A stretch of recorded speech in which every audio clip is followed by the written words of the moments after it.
और उनका वायदा है ना कि गोधूली के समय में मैं तुम्हें बटेरों से तृप्त करूंगा।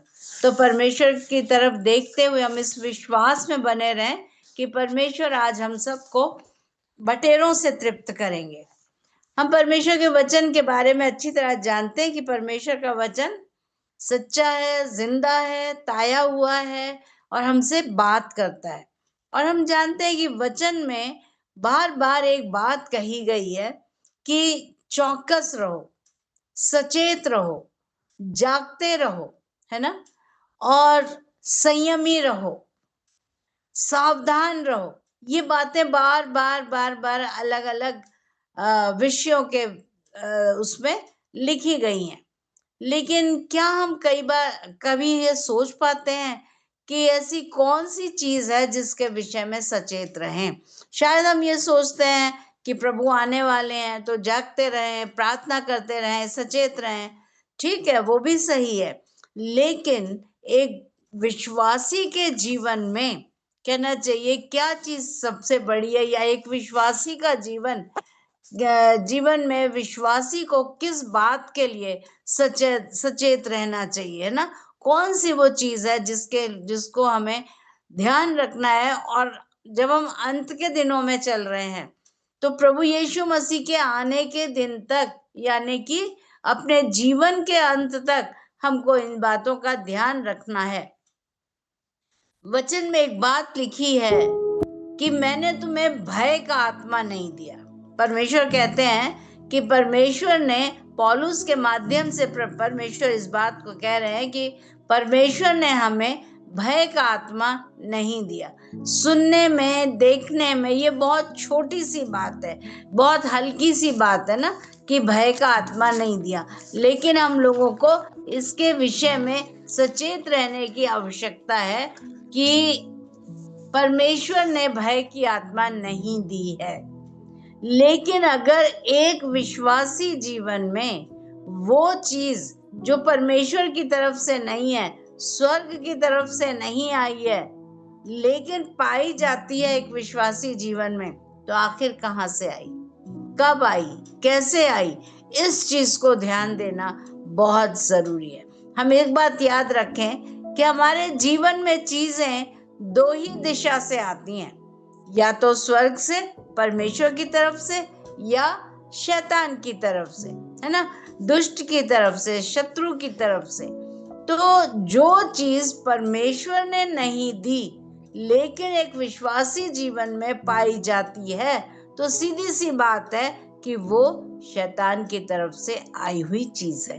और शैतानी चीजें हमारी आदतों में, हमारे विचारों में, हमारे व्यवहारों में अगर प्रवेश करती हैं, आती हैं, तो याद रखें यह हमारे जीवन के लिए बहुत हानिकारक होती हैं। जो चीजें परमेश्वर देते हैं, अपनी आत्मा के फल, आत्मा के वरदान, जो चीजें परमेश्वर की तरफ से हैं, वो हमको उठाती हैं, हम उन चीजों के द्वारा परमेश्वर में आगे बढ़ते हैं। लेकिन जो चीजें शत्रु की तरफ से आती हैं, उनके द्वारा हम नीचे गिरते हैं। इसलिए उन चीजों के प्रति हमको सजग रहने की जरूरत है। सुलेमान अपने श्रेष्ठ गीत में 2 अध्याय के 5 पद में क्या कहते हैं कि जो छोटी लोमड़ियां दाग की बारी को बिगाड़ती हैं, उन्हें पकड़ लो, क्योंकि हमारी दाग की बारियों में फल लगे। ये दाग की बारी हमारा जीवन है, हमारा विश्वासी जीवन है दाग की बारी के समान। और ये छोटी लोमड़ियां ही वो चीजें हैं जो शैतान के द्वारा हमारे जीवन में डाल दी जाती हैं, बो दी जाती हैं। तो आज परमेश्वर जो हमसे बात करते हैं वो इसी बात के विषय में कि जो भय, जिस भय की आत्मा मैंने तुम्हारे अंदर नहीं डाली है, उस भय से दूर रहो। अगर वो भय तुम्हारे अंदर है तो कहाँ से आ गया, कैसे आ गया, है ना? परमेश्वर के वचन में मत्ती रचित सुसमाचार उसके 10 अध्याय और 26 पद में लिखा है कि उनसे मत डरना, उनसे मत डरना। किन से, किससे नहीं डरना? तो 28 पद में लिखा हुआ है कि जो शरीर को घात करते हैं पर आत्मा को घात नहीं कर सकते उनसे मत डरना, यानी मनुष्यों से मत डरना। कई बार क्या होता है कि हम अपने बड़े अधिकारियों से डरते हैं, और कई बार क्या होता है कि हमें कोई काम करने के लिए कहा जाता है, हम ये जानते हैं कि ये गलत है, हमें नहीं करना चाहिए, लेकिन हम डरते हैं उस इंसान से, इसलिए हम डर के मारे उसका कहना मान लेते हैं, है ना। पर वचन क्या कह रहा है कि पर उसी से डरो जो आत्मा और शरीर दोनों को नरक में नाश कर सकता है। उसी से डरो, यानी परमेश्वर का भय तो जीवन में होना चाहिए, लेकिन सांसारिक भय या मनुष्यों का भय जीवन में रखने की जरूरत नहीं है, क्योंकि एक विश्वासी जीवन में ईश्वरीय डर तो अवश्य हो, परंतु सांसारिक भय या कहना चाहिए मनुष्यों का भय विश्वासी जीवन में हानिकारक होता है विश्वासी जीवन के लिए। और जो हानियां होती हैं उसमें सबसे पहली चीज क्या है? सबसे पहली चीज है कि विश्वासी जीवन की पवित्रता खत्म हो जाती है। जब अगर हम संसारिक डर में होकर के चलते हैं तो विश्वासी जीवन की पवित्रता खत्म हो जाती है। अगर हम देखें, इसका बड़ा प्यारा उदाहरण है कि विश्वासी जीवन की पवित्रता खत्म ना होने पाए, उसके लिए हमें क्या करना है कि भय की आत्मा से दूर रहना है। परमेश्वर क्या कहते हैं? जैसा मैं पवित्र हूं वैसे पवित्र बनो, जैसा तुम्हारा बुलाने वाला पवित्र है वैसे पवित्र बनो। तो प्रभु की इच्छा यह है कि प्रभु के लोग पवित्रता में जीवन जिएं और बिताएं, लेकिन जो संसारिक भय की आत्मा है उसके द्वारा हमारी पवित्रता खत्म हो जाती है। बड़ा प्यारा एग्जाम्पल है डैनियल के जीवन का, कि डैनियल बंधुआई में लाया गया है बाबुल में, है ना, और उसके साथ में उसके 3 लोग और भी हैं, क्या बोलते हैं उसके साथी, हनन्याह, मीशाएल और अजरिया, जो कि शद्रक, मेशक और अबेदनगो कहलाते हैं। तो ये लाए गए हैं बंधुआई में, और इनके लिए राजा का ऑर्डर है कि डैनियल को मेरी मेज में से खाना मिले, मेरी मेज का खाना, और मेरे पीने का दाख मधु उसको दिया जाए। ये है। अब डैनियल सचेत है, जो बाइबल हमको बार बार कहती है ना, सचेत रहो। डैनियल सचेत है। आप जानते हैं ये लोग हैं कौन? डैनियल, शद्रक, मेशक, अबेदनगो, ये कौन है? ये लोग हैं यहूदा की संतान। ये यहूदा की संतान है, वचन में लिखा हुआ है उनमें यहूदा की संतान से चुने हुए डैनियल, हनन्याह, मीशाएल और अजरिया नाम यहूदी थे। ये यहूदा की चुनी हुई संतान है, और हमें याद रखना है कि हम भी अपने जीवित परमेश्वर की चुनी हुई संतान है। हमें भी परमेश्वर ने पृथ्वी भर के देशों के लोगों में से अपनी संतान, अपनी निज संतान बनाने के लिए चुन लिया है। और ये चुनी हुई संतान मूर्ति पूजक देश में है, बंधुआई में है। बंधुआई का मतलब क्या हुआ? इनको वहां की हर चीज माननी है, वहां का हर काम करना है। लेकिन डैनियल 1:8 में क्या लिखा है? परंतु डैनियल ने अपने मन में ठान लिया कि वो राजा का भोजन खाकर और उसके पीने का दाख मधु पीकर अपवित्र ना होए। अपवित्र ना होए मतलब मूर्ति पूजक देश में बंधुआई की हालत में होने के बाद भी उसके अंदर भय की आत्मा नहीं है। उसने ये नहीं सोचा कि अरे ये तो राजा का हुक्म है, राजा का हुक्म मैं कैसे टाल सकता हूँ, मुझे तो वही खाना पड़ेगा, वही पीना पड़ेगा जो राजा की आज्ञा है, और राजा की आज्ञा से जो मुझको मिलेगा मुझे तो वही करना पड़ेगा। अगर नहीं किया हो सकता हूँ मुझे मार डाले। ये डर उसके अंदर नहीं आया। उसने भय की आत्मा को अपने से कोसों मीलों दूर रखा और परमेश्वर की संगति में रह के, भले बंधुआई के देश में था, बंधुआ था, लेकिन परमेश्वर की सामर्थ को अपने अंदर लेकर उसने राजा की मेज को रिजेक्ट कर दिया और उसने उस मेज में से खाने और पीने के लिए मना कर दिया और खोजों के प्रधान से दूसरे खाने की इच्छा जाहिर करी कि ये नहीं खाएंगे और ना खाने का कारण, जबकि और कोई उसकी जगह होता तो सोच सकता था भैया राजा की मेज कितनी आलीशान होगी, क्या क्या आइटम्स होंगे उसमें, शायद वो चीजें हमने कभी देखी भी नहीं होंगी, इतनी ढेर, इतनी टेस्टी और इतनी ऊंची चीजें होंगी खाने के लिए, तो खा लेते, क्या प्रॉब्लम है, राजा खुद कह रहा है तो क्या प्रॉब्लम है। लेकिन नहीं, उसने वो लालच नहीं किया, राजा से डरा नहीं, ऐसा कुछ भी उसने होने नहीं दिया। और क्या हुआ कि उसने उसको खाने से मना किया और उसकी पवित्रता बनी रही। तो हमको इस बात को ध्यान में रखना है, परिस्थिति कुछ भी हो, हम किसी भी जगह में हो, लेकिन याद रखें हम परमेश्वर की चुनी हुई, प्रभु के खून से खरीदी हुई और धुली हुई उसकी निज संतान है। हमें अपनी पवित्रता को बना के रखना है। हम यूसुफ के विषय में जानते हैं, जब यूसुफ पोतीफर के घर में पहुंचा तो वो तो एक हाकिम था फिरौन के राज्य का, हाकिम के घर में ये पहुंचा हुआ है और ये नौकर है। पोतीफर ने उसको, यूसुफ को खरीदा है गुलाम बना के अपने घर में रखने के लिए, और इतना होने के बावजूद वो डर नहीं रहा है वहां पे। जब पोतीफर की पत्नी ने उसके साथ गलत काम करने के लिए अपना कदम बढ़ाया तो उसने डर के मारे समर्पण नहीं किया, वो डर के मारे उसकी बातों में, उसकी आज्ञा का पालन करने के लिए, उसकी बात मानने के लिए नहीं हुआ, बल्कि उसने क्या किया, उसने अपने आप को बचा के रखा, अपनी पवित्रता को बचा के रखा, वो नहीं डरा।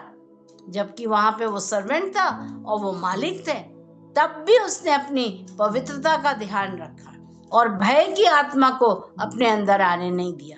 तो प्रियो, इस बात को ध्यान में रखना है कि परिस्थिति कुछ भी हो, हम किसी भी जगह पर हो, अपने अंदर संसारिक मनुष्यों के भय को अपने अंदर ना आने दें, क्योंकि वो भय हमारी पवित्रता को खत्म करेगा, है ना। अब हो सकता है हम ये सोच सकते हैं कि भाई अगरची हम उनका कहना ना माने तो आखिर करें क्या।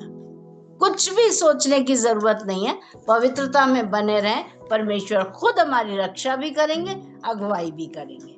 परमेश्वर का धन्यवाद। और दूसरी हानि एक बार ध्यान देने की है कि अगर हमारी पवित्रता खत्म हो गई तो जाहिर बात है कि परमेश्वर के साथ हमारी संगति टूट गई, परमेश्वर के साथ सहभागिता खत्म हो गई। क्योंकि प्रभु क्या कहते हैं, पवित्र बनो जैसा मैं पवित्र हूँ। क्या कहते हैं, जैसा तुम्हारा बुलाने वाला पवित्र है वैसे पवित्र बनो। वो अपनी तरह पवित्रता हमारे जीवन में चाहते हैं। तो अगर पवित्रता नहीं है जीवन में, हमारा जीवन संसार के चीजों में चल रहा है विश्वासी होने के बावजूद, तो अपने आप खुद ब खुद परमेश्वर के साथ में हमारी संगति टूटेगी और परमेश्वर में और हमारे बीच में एक दूरी आ जाएगी। तो दूसरी हानि संसारिक भय को अपने अंदर रखने पर क्या होगी कि हमारे और परमेश्वर के बीच में दूरी आ जाएगी। और प्रियो, इसका भी बड़ा प्यारा उदाहरण मिलता है नहमाया की पुस्तक। नहमाया की पुस्तक में लिखा हुआ है कि जिस समय नहमाया चला यरूशलेम की टूटी हुई शहरपनाह बनाने के लिए, जले हुए फाटकों को फिर से खड़ा करने के लिए, तो जब वो वहां पहुंचा और उसने काम शुरू कर दिया तो वह नहमाया 6:9 में लिखा है कि वे सब लोग ये सोचकर हमें डराना चाहते थे कि उनके हाथ ढीले पड़े और काम बंद हो जाए, परंतु अब हे परमेश्वर तू मुझे हियाव दे। परमेश्वर के द्वारा हियाव की प्रार्थना उसने की, हियाव मांगा उसने, है ना। जबकि वचन में लिखा हुआ है कि उसने अपने लोगों से, तब मैं देख कर उठा और रईसों और हाकिमों और प्रभु के महान और भय योग्य और लोगों से कहा, उनसे मत डरो। प्रभु जो महान है, भय योग्य है, उसी को स्मरण करके अपने काम करना। तो कहने का मतलब ये है कि नहमाया को इस बात का पता था कि ये हमें डराना चाहते हैं। अगर इनका डर हमारे अंदर आ गया, इनसे हम भयभीत होने लगे, इनका भय करने लगे, तो जो परमेश्वर की सेवा है वो पूरी नहीं हो सकती। शहरपनाह बनी नहीं सकती, फाटक बन ही नहीं सकते। और अगर परमेश्वर की इच्छा पूरी नहीं होगी, जिस काम के लिए प्रभु लाया वो काम हम नहीं कर पाएंगे, तो हमारे और भय के द्वारा हम अपवित्रता में आ जाएंगे, तो हमारे और परमेश्वर के बीच में तो दूरी बन जाएगी। हमारा हियाव कौन बढ़ाएगा? हमें हियाव कौन देगा? तो इसलिए नहमाया ने इस बात पर ध्यान दिया कि हमें भय की आत्मा नहीं लाना है अपने अंदर। वो अपने लोगों से कह रहा है उनसे मत डरना, और खुल के कह रहा है कि उन लोगों ने हमें डराना चाहा और डराने के लिए बहुत काम किए। उन लोगों ने चालाकियां भी करी और धमकियां भी दी, लेकिन उसके बाद भी नहमाया नहीं डरा। तो प्रियो, अगर हमारे अंदर भय की आत्मा आती है, संसारिक भय की, मनुष्यों के भय की, तो सबसे पहले हमारी पवित्रता खत्म हो जाएगी। दूसरा, हमारे और परमेश्वर के बीच में दूरी आ जाएगी और परमेश्वर का कार्य हमारे जीवन के द्वारा नहीं हो पाएगा। प्रभु हमारे जीवन को इस्तेमाल नहीं कर पाएगा अपनी सेवा के कामों को करने के लिए। और फिर जब पवित्रता खत्म हुई तो दूरी आ गई। अब जब दूरी खत्म हो जाएगी, प्रभु ही हमसे दूर हो जाएंगे, तो एक चीज अपने आप आ जाएगी, वो है निराशा। तीसरी हानि जो होगी, हमारी आशा खत्म हो जाएगी। हमारे जीवन में निराशा, हम निराशा का सामना करने लगेंगे, क्योंकि हमारी आशा विश्वास सब कौन है? हमारा जीवित परमेश्वर, और वही दूर हो गया, वही निकल गया हमारे पास से। तो आप ही सोचिए कि हमारी आशा कहाँ बनी रहेगी।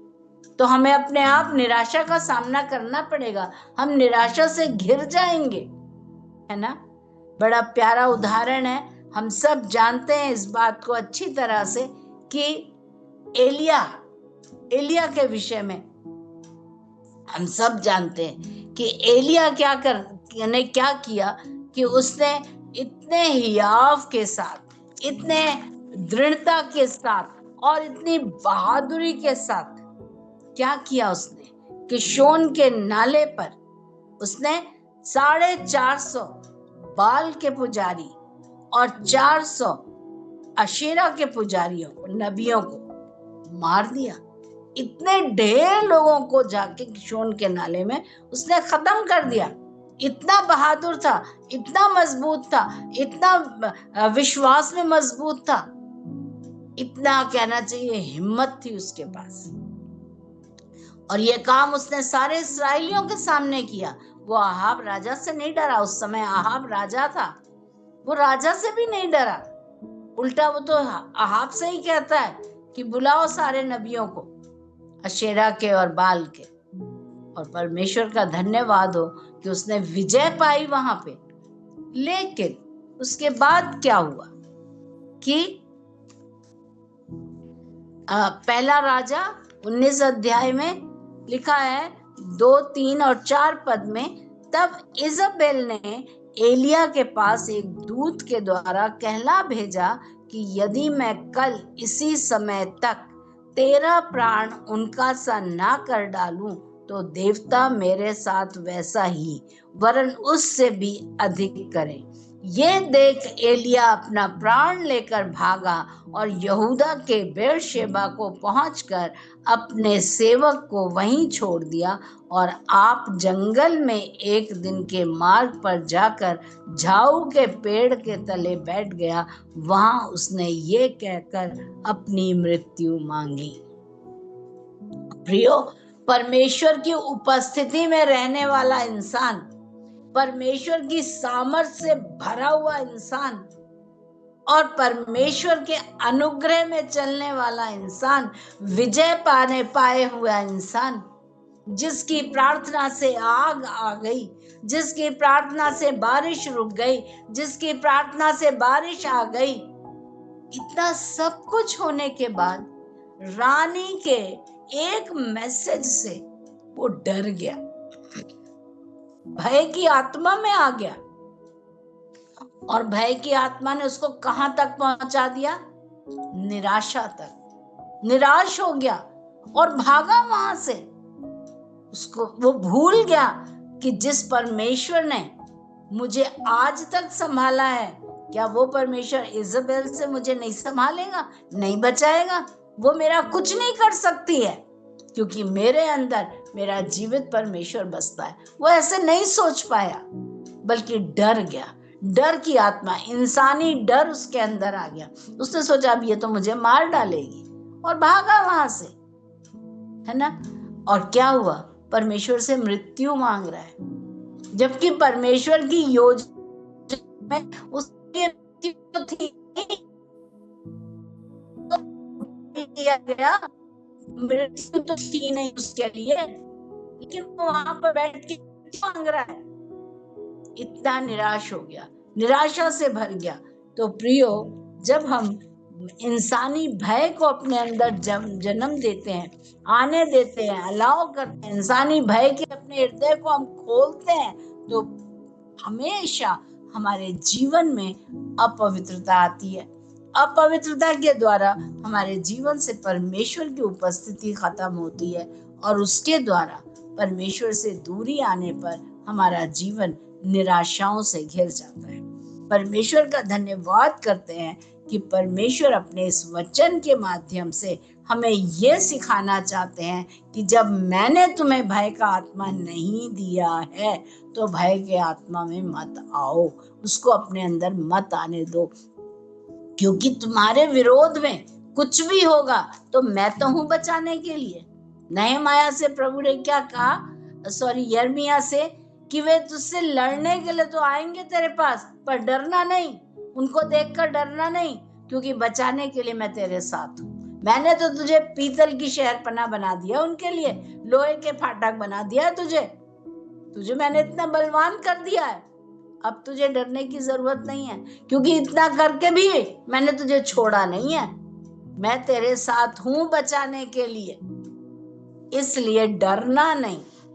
परमेश्वर का धन्यवाद हो कि परमेश्वर हमारा सहायक है, हमारा हियाव बढ़ाने वाला पिता है। वो हमें अपनी बाहों में लिए रहता है, अपनी गोद में उठाए रहता है, और हमेशा हमको शत्रु से बचाता है। उसका वचन कहता है कि मैं तुझे लिए फिरूंगा, छुड़ाता रहूंगा, है ना।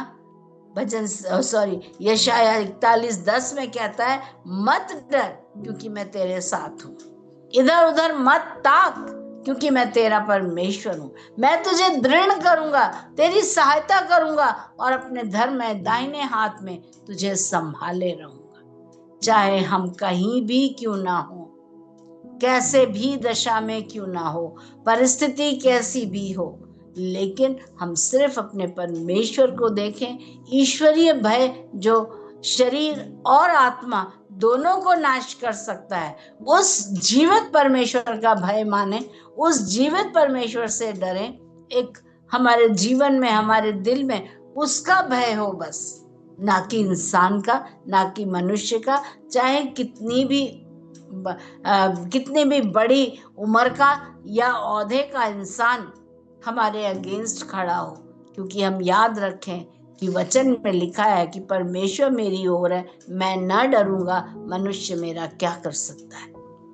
हम परमेश्वर का धन्यवाद करते हैं, क्योंकि हम इस बात को जानते हैं कि अगर परमेश्वर हमारी ओर है तो मनुष्य हमारा कुछ भी नहीं बिगाड़ सकता। हम बड़े अच्छी तरह जानते हैं, जब पतरस को कैद किया गया और वो जेल खाने में था, वो डर नहीं रहा था, जबकि राजा का क्या विचार था कि अगले समय में, आने वाले समय ये फसा खत्म हो जाए, उसके बाद उसको मरवाएगा, और वो सब जान रहा है, लेकिन डर नहीं रहा है, और आराम से वहां पे जेल खाने में सो रहा है, डर नहीं रहा है, और दुआ तक नहीं कर रहा है बैठ के कि प्रभु मुझे बचा लेना, क्योंकि उसको पता है परमेश्वर का तो वायदा है कि मैं तुझे छुड़ाऊंगा, परमेश्वर का तो वायदा है कि मैं तुझे बचा के रखूंगा, है ना, क्योंकि मैंने तुझी को चुन लिया है, तुझे मैंने अपनी अंगूठी का समान रख लिया है, क्योंकि मैंने तुझी को चुना है। तो उसको ये सब पता है। और क्या होता है, दूसरा दिन आ भी नहीं पाता है कि राजा की युक्ति, या कहना चाहिए शैतानी युक्ति पूरी हो भी नहीं पाता ऐसा। उससे पहले ही रात में ही परमेश्वर उसको वहां से निकाल लेता है। तो इस बात को हम याद रखें कि यदि हम परमेश्वर के भय को अपने अंदर लेके परमेश्वर से प्रेम करेंगे, पवित्रता में चलेंगे, परमेश्वर की संगति में बने रहेंगे, तो परमेश्वर हमारे आगे आगे चलने वाला परमेश्वर है, हमारे लिए राहों को खोलकर हमारे लिए मार्ग बनाने वाला परमेश्वर है। वो कहता है कि हे बड़े पहाड़, तू जरुब्बाबेल के सामने क्या है, तू तो उसके सामने मैदान हो जाएगा। इस वचन के में जरुब्बाबेल के जगह में हम अपना नाम रख लें, है ना, कि हे मीनू, हे बड़ा पहाड़, तू मीनू के सामने क्या है, उसके सामने तू मैदान बन जाएगा। तो हमारे सामने दुष्ट की ताकतें ठहरेंगी नहीं अगर हम दुष्ट के भय से दूर रहेंगे। अगर दुष्ट के भय को अपने अंदर रखेंगे तो भाई जब उसकी चीज रखेंगे अंदर तो वो भी अंदर ही आएगा। तो इसलिए परमेश्वर आज इस बात को हमसे कह रहे हैं कि मैंने तुम्हें भय का आत्मा नहीं दिया। इसलिए उनका कहने का सेंस ये है या मतलब ये है कि जब नहीं दिया है तो उससे किनारे रहो। प्रभु अपने इस वचन पर आशीष दे और हम सबको संसारिक भय के आत्मा से आजाद रखे। आमीन।